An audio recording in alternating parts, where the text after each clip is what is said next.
Which one's better, Mercedes-Benz or BMW? Well, that's a very complicated conversation, and it doesn't take very long for you to browse the internet, and some people are saying BMW is better, and others are saying Mercedes is better. Guess what? I can do even better than that because I've personally owned multiple models within each particular brand, and I can share specifically some of the goods, bads, and uglies of each one and summarize which in fact is the best brand if you like that German luxury motoring. Let's get into it now. Life's too short to drive boring cars. So the first point I want to make out between BMW and Mercedes, of course, BMW has declined actually recent purchases to McLaren. Obviously, their motorsports interests aren't quite the same place that you have with Mercedes-Benz. As a matter of fact, Mercedes is often doing very, very well in F1, Formula One, of course, in recent years. Now, I know everybody's going to argue with me and say, well, BMW's always done this or they've done that, and there's been a lot of sports touring series that BMW's participated in. But currently, the way it stands right now, Mercedes-Benz is one of the top pops in Formula One, and BMW just really isn't. With all of that said, of course, if you're talking about cars that are meant for the street, where it's a different conversation. Many Mercedes, as what we're looking at here, often come equipped with a lot of different variety of engines. You can get 2-liter turbo engines, 6-cylinder turbocharged engines. You can also get big V8 and twin turbo V8 engines, V12 engines. Mercedes is always historically known to put the big hammer to performance. They're always about the long front end, big power, rear drive, and just stab the throttle and away you go. Where BMW has been always a little more finesse.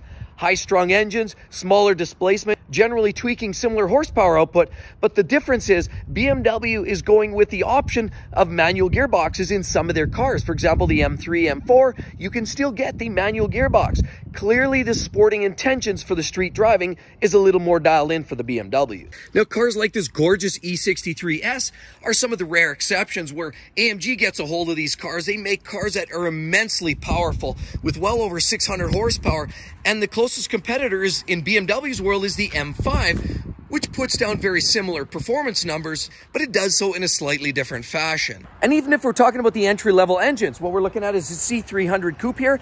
This has about 240 horsepower, and it's a lively little so-and-so. But if you're talking about the base model 3 Series BMW, which is the direct competitor to this, it's up around 255 horsepower, and BMW always has a little more high-strung sensation when driving their cars. So in summary, if driving is your one and only priority, then BMW is likely where you want to go. Right here, we're looking at a couple of SUVs. Right here, we have a BMW X2, and here we have a GLC. This is slightly upscale. This is the next variation. The direct competitor would be X3. For all intents and purposes, it's a great comparison. If you like styling, which one's your flavor? I mean, clearly, if you look at BMW, things like headlights are a little sharper than Mercedes. They're a little bigger and more open. Of course, the grills are bigger and more prominent here with the Mercedes, whereas on the BMW, smaller, other than when you get those ridiculous X7, those oversized grills in some of the upscale BMWs, generally a lot of them are a little more taut like this. Also, BMW, lots more little vents. It's a little simpler layout here on this particular unit. And you'll notice a lot of the features are a lot more round. The overall design themes are round by general nature here. As we look around the top, everything has more softer lines. Of course, at the bottom, we have a set of dual exhaust tips because this is the GLC 43 and that's the V6. This isn't the base model. But then we look at the BMW and you'll notice the lines are a lot sharper. Everything's a little more chiseled. The tail lights are a little sharper than they are over here, which are a little more rounded. We also do have a set of dual exhaust tips on the BMW, but these are real right there versus some of these fake jobbies that they put on the Mercedes right like that. Very crisp designs as you see like this, and you've got some nice contours. Everything's structured, sharper, and crisper lines in the BMWs, whereas Mercedes, a little softer, as I said, same thing there. Rockers are a little softer down here, as opposed to the BMWs, which are a little bit more pronounced along the bottom edge there. But the overall fit and finish is very similar. Painted wheel flares there and there on both cars. Both have large oversized glass panels for sunroofs. And quite honestly, are both very similarly equipped. The interiors are quite different as well. Let's take a look. This is where, from a styling standpoint, I think Mercedes-Benz has BMW beat on every count on the interior. There's a lot more brushed aluminum, nicer detail, more detail as you'll notice in the seats. And it's just a more upscale feel to most of these modern day Mercedes. As opposed to BMW, cleaner, basic, and very simplistic is the key and name of the game. So as far as I'm concerned, Mercedes owns the interiors, BMW owns the exteriors in terms of an overall design theme. Now, what I can honestly tell you between these two vehicles, after owning numerous of each, is that the way they hold up structurally is quite different as well. The Mercedes that I've owned in the past, they don't generally hold up as well. They tend to rust. And a lot of Mercedes will tend to rust down at the lower edges of the doors, sometimes around there, sometimes on the rear leading edge of the trunk. And they generally don't hold up quite as well. A lot of the plastic parts inside don't hold up as well either. And this is a very similar car, the one that I own. And this piece, even here, this panel interface actually broke loose. I hit a set of train tracks and that came apart. Also inside the car, that speaker inside the door actually popped right out when I hit the same set of tracks.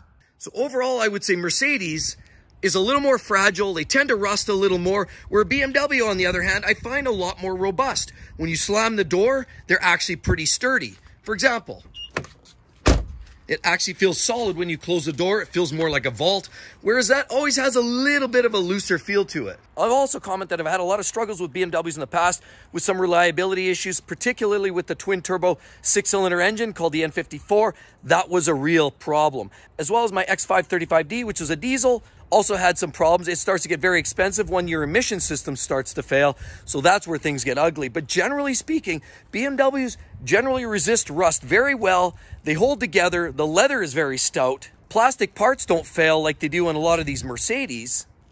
And really the only thing that you can really speak of on the interior of the cars that fail are you get those gummy buttons and the weird button syndrome that you get with some of these older BMWs. Mercedes, yeah, I haven't really seen that. BMW, yes, I have. So overall, for the driving experience, as well as the overall cosmetics and fit and finish and the way it holds up, goes to BMW so far. Now let's talk about the third element, and that's really about reliability. Reliability is a real debacle in terms of a conversation. They both have their nuances, they both have their weak points, and they both have some strengths as well. But one thing I'll comment on, my personal experience with Mercedes transmissions and engines, as well as BMW engines and transmissions generally on the outside of everything, are very robust. They both hold up very, very well. I've run a lot of miles on both BMWs as well as Mercedes, and never have I ever experienced a fault, a flaw, an issue with the transmission. They hold up very, very well. The engines, yeah, I've had a few small issues with the engine on my Mercedes. I had an ML500 years ago. The only thing I had developed a misfire. It's a twin plug. It was costly to maintain. Change coil packs, change wires, of course, change plugs. Gets a little pricey. I had a water pump that failed on me as well, but generally it was a very strong engine and transmission combo. But the BMW, on the other hand, as I mentioned already, I had an N54 powered twin turbo 335i. It was a 2007 and it was a nightmare. That BMW of mine needed a new fuel pump, injectors, water pump, thermostat, coolant hoses. There were seals all over the engine that went from the oil filter housing to the pan gasket and beyond. It also threw check engine lights like it was going out of style. It was basically like Christmas time all again. And I'll also comment that my BMW X535D was quite robust, but I did have to do glow plugs. I had to change an injector, diesel exhaust fluid tank twice, and a plethora of other parts. But the core engine was good.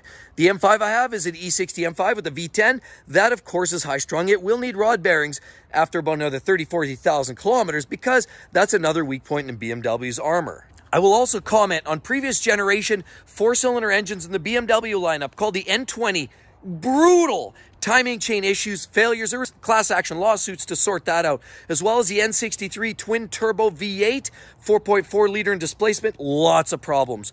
Timing chains, premature battery drain, of course, fuel injector issues, fuel pump issues. But it was the massive oil consumption that was really getting to a lot of customers with anything that was of the designation 50 series in the BMW lineup. Now, with all of that said, I would say looking at this current generation BMW here, this now has the B48 engine. It's a current generation 4-cylinder, proving to be modular in design and much more reliable than the outgoing N20. As well as the N63, I generally steer away from the V8 BMWs because even though they're getting better and some of those problems are being worked out, they're still very expensive to maintain. And when they break, it's going to break the bank.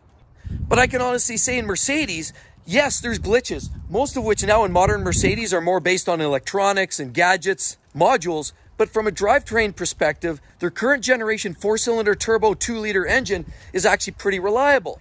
I've owned mine now for about 2 years, similar to that white car. And we've got about 50,000 kilometers, not a hiccup in terms of drivetrain issues. Mercedes always has a very stout V8 engine, and their twin turbo designs are quite robust as well, even though they run the hot V similar to the BMW's N63 V8.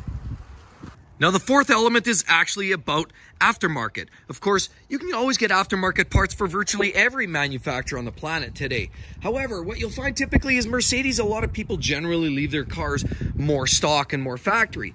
BMW has a much stronger aftermarket presence, and you can find a lot of tuners, like Dynon, for example, that really do focus on making your car more personal to you. For in other words, you can get lowering springs and performance upgrades, chip enhancements, larger turbos, exhaust upgrades. You can also get cosmetic updates like wings and flares, rocker upgrades, and generally there's a lot of wheel upgrades for most BMWs.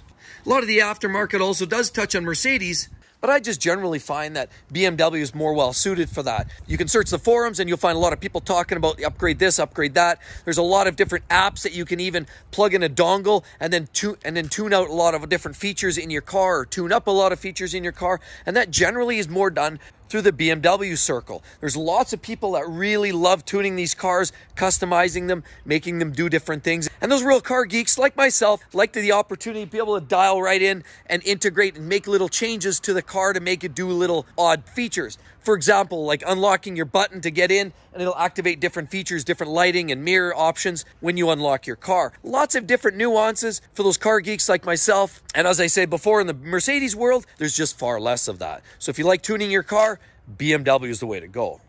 And the fifth area that these cars you can actually compare to is all about innovation, technology. For those people also like to geek out on different features and elements and all kinds of electronic updates, there's no doubt that both Mercedes and BMW have upped the ante in terms of innovation and technology. But here's a great little Mercedes GLB. Let's look at one of the key elements that I personally love, that they lead the charge over BMW. Let's look.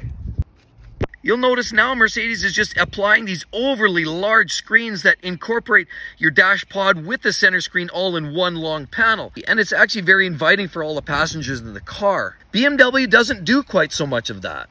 But instead, BMW keeps it a lot simpler. As you'll notice, pretty traditional dash display. Of course, you have your iDrive system. But one thing that BMW does is this great little mood lighting that you'll notice under here. It's purple. You can actually alter that with a little stroke of the keys on that touch screen right there. They also both like to use these interesting little paddle shifters right here. You'll find that typically available in most Mercedes and BMWs. Power seats is common for both. Sport modes is also available on both. And honestly, both BMW and Mercedes are trading punches for technology in the way of safety and keeping both the passengers as well as pedestrians all out of harm's way. Every manufacturer is having to step up their game just to stay competitive, and these two are by no means any different. I just want to add in one more point here, and that's between the two cars, which one has a much higher level of cheese factor? Well, there's one specifically that has way more cheese on it than the other, in my opinion, and that's Mercedes-Benz, like this. Let's look.